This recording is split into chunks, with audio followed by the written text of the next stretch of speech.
owned the largest cattle ranch in 3 counties. His property stretched across 15,000 acres of rolling hills and meadows in Montana. The ranch was worth millions, built from 30 years of hard work and smart decisions. At 62 years old, had weathered many storms, but nothing prepared him for what he would discover on that bitter February night. The weather forecast had warned everyone about the incoming blizzard. Local news stations called it a snow rage, a massive storm system that would dump 4 feet of snow across the region. Had seen plenty of Montana winters, but this one felt different. The air was too quiet, too heavy with the promise of something terrible. He spent the day preparing his ranch for the worst. His workers helped him move the cattle to the protected valleys where they could find shelter. They checked all the fences, secured the equipment, and stocked the main house with enough supplies to last 2 weeks. By evening, everyone had gone home to their own families, leaving alone on his vast property. The snow started falling at 8 in the evening. Within an hour, the world outside became a white wall of fury. The wind howled like angry spirits, rattling the windows of his ranch house. Sat in his leather chair by the fireplace, watching the flames dance while the storm raged outside. He had lived through many blizzards, but this one seemed personal, as if nature itself was angry with the world. Around midnight, the power went out. The house plunged into darkness except for the glow from the fireplace. Lit several oil lamps and decided to check on the emergency generator in the barn. He put on his heavy winter coat, wool hat, and thick gloves. The cold hit him like a physical blow when he opened the door. The wind was so strong it nearly knocked him over. He used a rope system he had installed years ago to guide him to the barn. The rope was barely visible in the swirling snow. Each step was a battle against the wind and the knee-deep drifts. The barn was only 200 yards from the house, but it felt like a mile in those conditions. Inside the barn, found the generator had stopped working. The fuel line was frozen solid. He spent an hour working to fix it, his fingers becoming numb despite his thick gloves. Finally, he got it running again, and the lights flickered back to life. The barn felt warm and safe compared to the chaos outside. As he prepared to return to the house, something caught his eye. Near the back door of the barn, in the fresh snow that had blown in through a gap in the wall, he saw footprints. They were clear and deep, made by someone wearing heavy boots. The prints led from the door toward the interior of the barn, then back out again. Felt his heart skip a beat. No one should have been in his barn tonight. All his workers had gone home hours before the storm hit. The nearest neighbor lived 15 miles away. No one would travel in weather like this unless it was an emergency. And if it had been an emergency, they would have come to the main house, not snuck around his barn. He followed the footprints with his flashlight. They led to the feed storage area where he kept grain for the horses and cattle. Several bags had been moved, but nothing appeared to be stolen. The intruder had been looking for something specific, or perhaps hiding something. Checked every corner of the barn, but found nothing else unusual. The footprints outside were already being covered by the falling snow. Tried to follow them, but the wind and snow made it impossible to see more than a few feet ahead. Whoever had been there was either very brave or very desperate to venture out in such dangerous weather. Back in the house, tried to think logically about what he had seen. Perhaps one of his workers had returned for something they forgot. But that didn't make sense. They all had keys and would have come to the house first.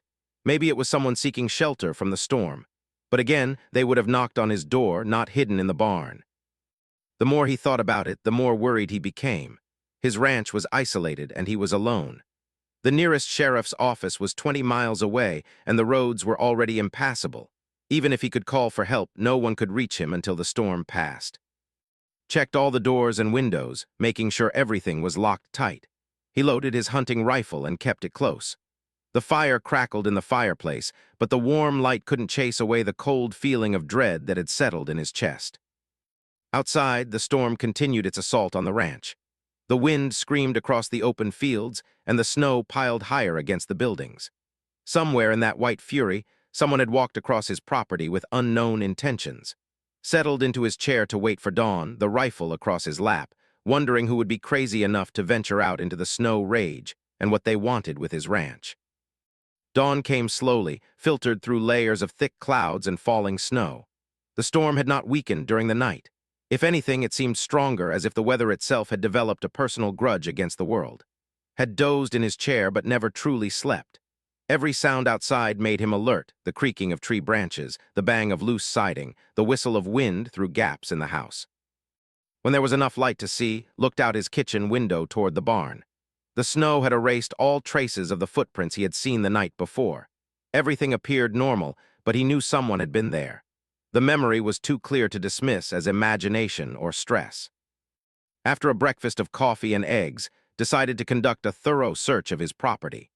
The storm made it dangerous, but he needed to know if the intruder was still around or if there were signs of what they had wanted. He dressed in his warmest clothes and attached himself to the rope system that connected his house to the various outbuildings. The main barn yielded no new clues in daylight. The bags of feed were still slightly out of place, but nothing was missing. Checked the tack room where he kept expensive saddles and equipment. Everything was accounted for. He examined the tool shed and the maintenance garage, all normal. Behind the barn, however, he found something that made his blood run cold. Partially hidden under a snow-covered tarp near the old water trough, someone had left a small pile of items. Brushed away the snow and discovered 3 things that didn't belong on his ranch: a pair of wire cutters, a detailed map of his property with certain areas circled in red ink, and a photograph. The photograph showed himself, taken from a distance with a telephoto lens. In the picture, he was standing on his front porch, completely unaware he was being watched. Someone had been studying him, planning something. The red circles on the map marked the locations of his security cameras, his safe room, and the spot where he kept his collection of valuable antique firearms. Felt sick to his stomach. This wasn't a random break-in or someone seeking shelter. This was reconnaissance. Someone was planning to rob him, or worse. The wire cutters could be used to disable his fence alarms. The detailed knowledge of his property layout suggested they had been watching him for weeks or even months. He stuffed the items into his coat and made his way to the house through the driving snow. Inside, he spread everything on his kitchen table and tried to think clearly. The photograph was professionally taken. This wasn't the work of local criminals or desperate thieves. The map was hand-drawn but accurate, showing details that could only be known by someone who had spent considerable time studying his ranch. The phone lines were down due to the storm, and his cell phone had no signal. Kept a satellite phone for emergencies, but when he tried to use it, he discovered the antenna had been damaged. Ice had formed on the connections, or perhaps someone had deliberately sabotaged it. Either way, he was completely cut off from the outside world. As the day progressed, noticed other small signs that someone was still on his property. A door that he was sure he had locked was slightly ajar. Fresh scratches appeared around the lock of his equipment shed. Most disturbing of all, he found boot prints near his bedroom window, as if someone had been watching him sleep. By afternoon, the situation became even more alarming. Was checking the perimeter of his house when he spotted movement near the tree line at the edge of his property. Through his binoculars, he could make out a figure in dark winter clothing, standing motionless among the pine trees. The person appeared to be watching his house, making no attempt to hide once they realized they had been seen. Quickly moved to a different window to get a better view, but the figure had vanished. Either they had moved deeper into the woods, or they were more skilled at concealment than he had first thought. The fact that they had allowed themselves to be seen suggested a level of confidence that worried him greatly. The afternoon brought another discovery that increased his fear. In his workshop behind the garage, someone had been through his tools. His hunting knives were missing from their locked cabinet. The lock hadn't been broken, it had been picked by someone with considerable skill. Professional burglars might know how to pick locks, but they wouldn't waste time on hunting knives when there were much more valuable items nearby. This felt personal. Someone wanted him to know they could get to him, could take his weapons, could move around his property at will. They were playing a psychological game, trying to make him feel helpless and afraid, and it was working. Spent the rest of the daylight hours fortifying his house as best he could.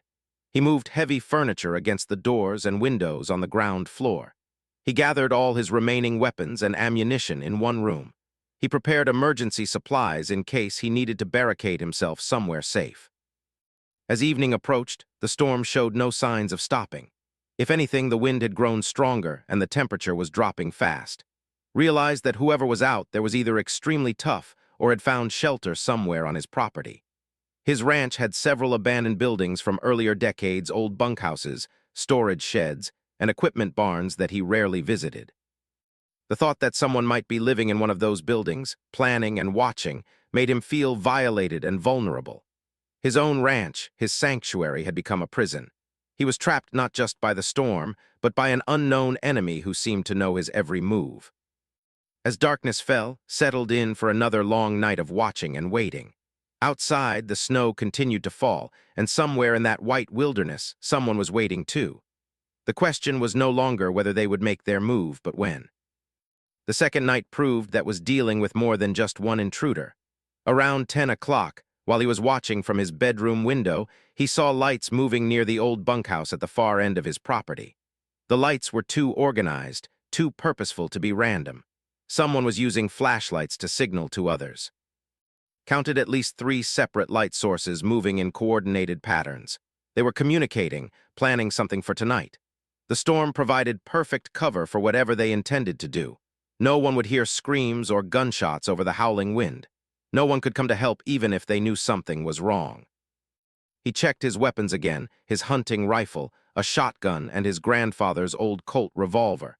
Plenty of ammunition for all 3, but had never shot at another human being in his life. He had been in the Army 40 years ago, but that had been peacetime service. Shooting paper targets and clay pigeons was very different from defending your life against desperate criminals. Around midnight, the lights disappeared, but knew that didn't mean the intruders had left. They were moving in darkness now, which meant they were making their approach. His house suddenly felt very large and vulnerable. Too many windows, too many doors, too many places where someone could break in while he was watching somewhere else. The first sound came from the basement, a soft scraping noise like someone trying to force open the outside entrance to his root cellar. Grabbed his shotgun and moved quietly down the stairs. The basement was dark and cold, full of shadows that seemed to move in the light of his flashlight. The scraping sound had stopped, but he could hear voices whispering outside. He positioned himself behind his workbench where he could watch both the basement door and the small windows near the ceiling. The waiting was the hardest part. His heart was beating so loud he was sure the intruders could hear it. Sweat ran down his back despite the cold air. The attack came from an unexpected direction. While watched the basement, someone began cutting through his living room window with a glass cutter. The sound was barely audible over the storm, but he heard the faint scratching noise above his head. They were coming in through the main floor while he was trapped in the basement. Rushed upstairs, but he was too late. A man dressed in black winter gear was already inside his living room, moving toward the hallway with one of his own hunting knives in his hand. The man was tall and moved with the confidence of someone who had done this before. When he saw at the top of the basement stairs, he smiled coldly. "Mister," the man said in a calm voice, "we need to talk." "Get out of my house," replied, raising his shotgun. His voice was steadier than he felt. "I'm afraid that's not going to happen. You have something we want, and we're not leaving without it." The man took a step closer. "You can make this easy or difficult. The choice is yours." "I don't know what you're talking about. Take whatever you want and get out." The man laughed. "We're not here for your cattle or your antique guns, old man. We want the real treasure, the money you've been hiding from the government for 20 years. Felt confused and angry. "What money? I pay my taxes. Everything I own is legal and accounted for." "Your brother Johnny told us a different story before he died," the man said. "He told us about the cash you've been burying on this ranch since the 1990s. Drug money, protection money, money you made from deals you don't want the IRS to know about." The mention of his brother Johnny hit like a physical blow. Johnny had died 6 months ago in a car accident in Colorado. They had been estranged for 15 years because of Johnny's involvement with dangerous people and illegal activities. Had tried to help his brother many times, but Johnny always chose the easy money over honest work. "Johnny was a liar and a criminal," said. "Whatever he told you was fantasy. There's no hidden money on this ranch." "We'll see about that," the man replied. "My associates are already digging in the locations Johnny marked on our map, but just in case he was wrong about the exact spots, you're going to help us search." As if summoned by his words, 2 more figures appeared at the broken window. One was a woman with short black hair and military-style clothing. The other was a younger man with tattoos covering his hands and neck. Both carried weapons and moved with the same professional confidence as their leader. "Boss, we checked the first 3 locations," the woman reported. "Nothing but frozen ground and tree roots. If there's anything buried out there, it's deeper than Johnny said." The leader turned back to, It looks like we're going to need your cooperation after all. Where would your brother have hidden several $1 million in cash? Nowhere, insisted. You're wasting your time. Johnny never had that kind of money, and he certainly never hid any on my ranch. Wrong answer, the leader said. He nodded to the tattooed man who moved quickly around behind. Before could react, the man had knocked the shotgun from his hands and twisted his arm behind his back. The pain was immediate and intense, was in good shape for his age, but he was no match for someone 30 years younger. Let's try this again, the leader said. Johnny told us he buried 3 cases of money on this ranch as insurance against his creditors. Each case contains $2 million, $6 million total. He drew us a map, but the landmarks have changed over the years. You know this property better than anyone.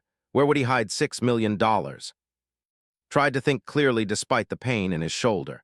If Johnny had actually buried money on the ranch, there were only a few places that would make sense. But admitting that would mean accepting that his brother had used his property for criminal activities.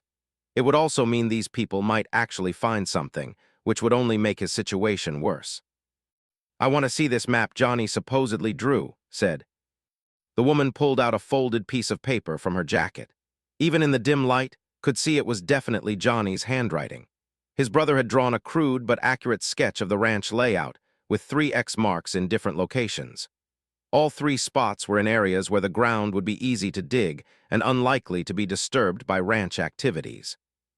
Felt his heart sink. Johnny had been here more recently than anyone knew, probably during one of the times when was away on business trips. His own brother had violated his trust and used his ranch as a bank for stolen money.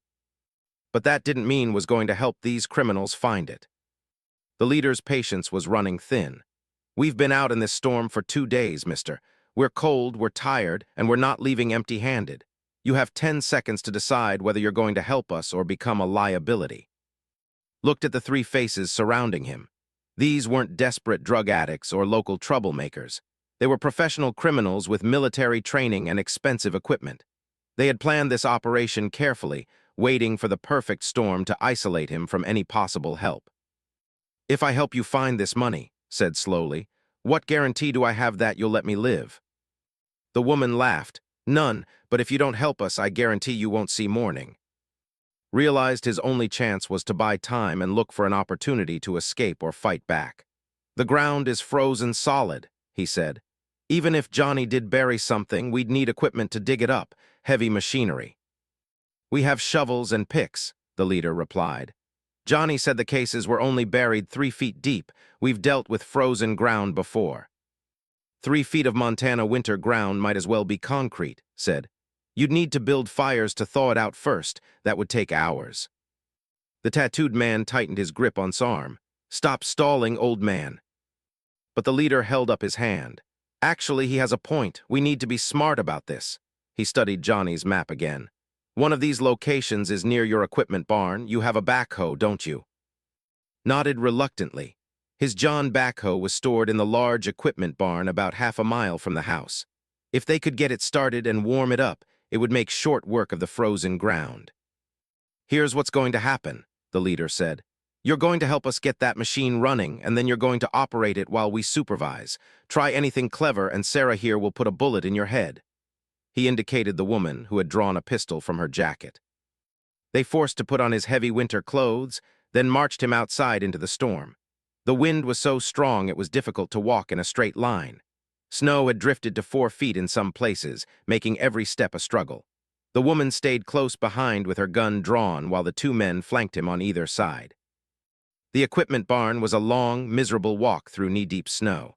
By the time they reached it, all 4 of them were breathing hard and covered in ice. Keys were so cold they burned his bare fingers when he unlocked the heavy door. Inside the barn, the backhoe sat like a sleeping metal dinosaur. Had used it just a week before the storm to clear some fallen trees, so he knew it was in good working order. But starting heavy machinery in sub-zero temperatures was always a challenge.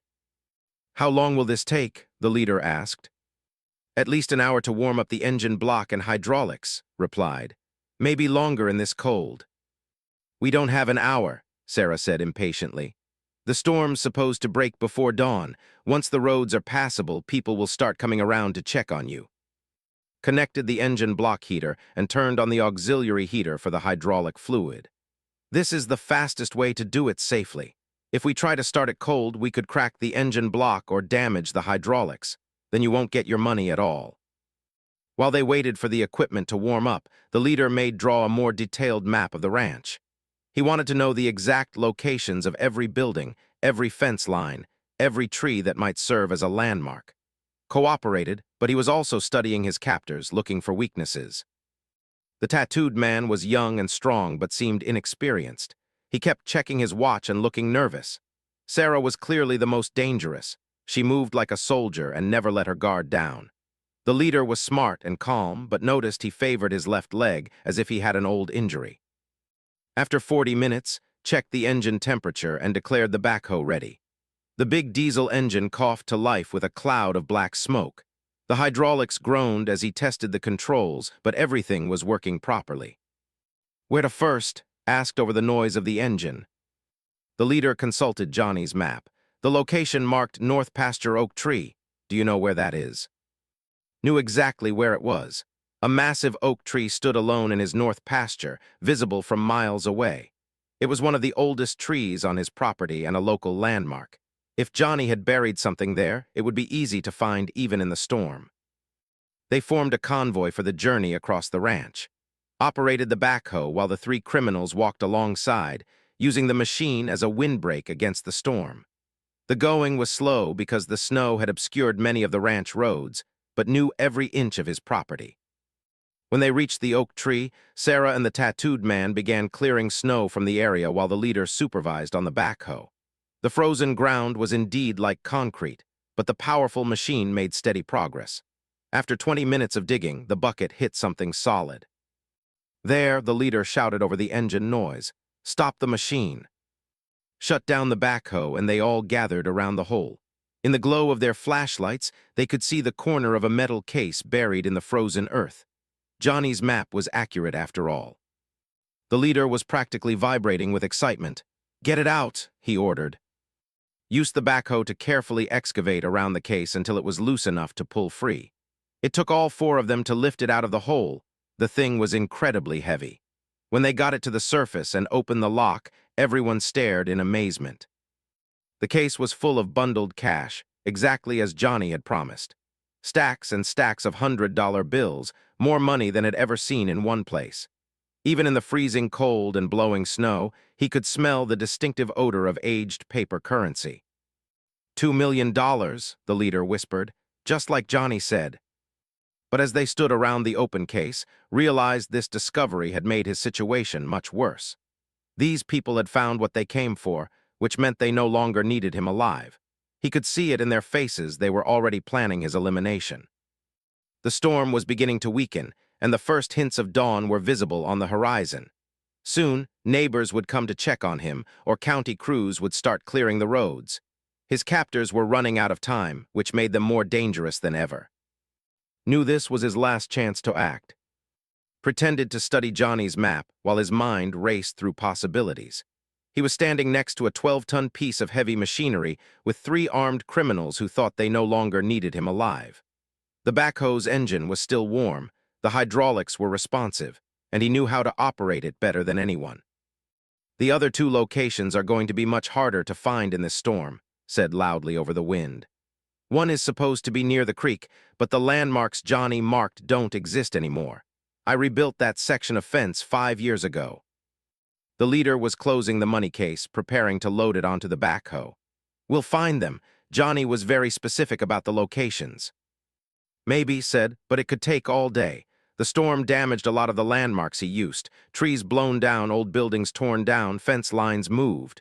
He paused, as if thinking. "There's a better way to do this." Sarah kept her gun trained on him. "What kind of better way?"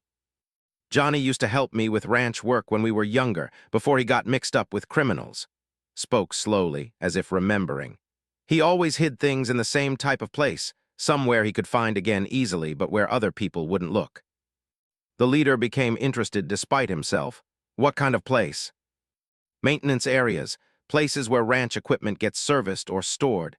Johnny knew that I'd never dig around those areas because I use them regularly." Pointed toward a cluster of buildings in the distance. If I was going to hide something on this ranch, I'd put it near the old workshop complex. It's been abandoned for 10 years, but Johnny would remember it. This was completely untrue, but needed to get them away from the open ground and closer to cover. The workshop complex had several buildings with thick walls and multiple exits. If he was going to make a stand, that's where he wanted to do it. "Show us," the leader commanded. Climbed back onto the backhoe and started the engine. The three criminals walked beside him as he drove slowly toward the workshop complex. The snow was still falling, but the wind had died down enough to improve visibility. Dawn was definitely coming, and with it the end of his window of opportunity. The workshop complex consisted of three connected buildings arranged in a U-shape around a central courtyard. Had built it 20 years ago when the ranch was expanding rapidly, but newer facilities had made it obsolete. Now it served mainly as storage for old equipment and supplies. Park the backhoe in the courtyard and shut it down. "Johnny's other hiding spots would be around here somewhere," he announced, "probably near the foundation of the main building." As the criminals began examining the area, moved casually toward the entrance of the middle building. He knew exactly what was stored inside, including a welding tank full of acetylene gas and several containers of diesel fuel. If he could create a diversion, he might have a chance. "Wait," Sarah called out. "Where do you think you're going?" "I need to check something inside," replied. Johnny mentioned the old forge area. If he buried something here, it would be near there. The leader nodded to Sarah, who followed into the building with her gun drawn. Inside, the building was dark and cold, filled with the shapes of covered machinery and stacked equipment. Led her toward the back where the old blacksmith forge was located. "Over here," he said, pointing to a corner near the forge. Johnny always liked this spot because the ground stays softer near the old coal pit. Sarah moved closer to examine the area was indicating. This was the moment he had been waiting for. Grabbed a heavy wrench from the workbench and swung it as hard as he could at Sarah's gun hand. The weapon flew across the room and clattered against the wall. Before Sarah could react, tackled her to the ground. She was strong and well-trained, but had 60 years of ranch work behind him and was fighting for his life. They struggled in the darkness, knocking over tools and equipment as each tried to gain the upper hand. Outside, the leader and the tattooed man heard the commotion and came running. Knew he had only seconds before they reached the building. He broke free from Sarah and ran toward the back of the workshop where he had stored several containers of diesel fuel for the ranch equipment. As the two men entered the building, kicked over one of the fuel containers, sending diesel fuel spreading across the floor. The smell of fuel filled the air immediately. "Stop right there, old man," the leader shouted, pulling out his own gun. "I don't think so," replied. He held up a book of matches, one of which was already lit. "This whole building is full of fuel and welding gases. One spark and we all go up together." The leader's confident expression changed to concern. "You're bluffing. You won't kill yourself just to stop us." "Try me," said. "I'm 62 years old. I've lived a good life, but you three are young. You've got a lot to lose." For a long moment, nobody moved. Sarah was getting to her feet, holding her injured wrist. The tattooed man was looking nervously at the spreading pool of diesel fuel. The leader was trying to calculate whether was serious about his threat. The standoff was broken by a sound none of them expected, the distant rumble of a snowplow working its way up the ranch road. The county crews had started clearing the main routes earlier than expected. "That's the highway department," said with a grim smile. "They always check on me after big storms. In about 10 minutes, this place is going to be crawling with people who know I should be here and you shouldn't." The leader made a quick decision. "We're taking the money we found and getting out of here, but you're coming with us as insurance." "No," said firmly. "You're leaving now, and you're leaving the money behind." "That's not happening," Sarah said, having retrieved her gun. Smiled and flicked the match toward the diesel fuel. What happened next occurred in slow motion. The criminals dove for cover as threw himself behind the heavy iron forge. The diesel fuel ignited with a whoosh that filled the building with orange light and choking smoke. The flames spread quickly, igniting other flammable materials throughout the workshop. In the chaos and smoke, crawled toward a door at the back of the building that led directly outside. Behind him, he could hear the criminals shouting and coughing as they tried to escape through the main entrance.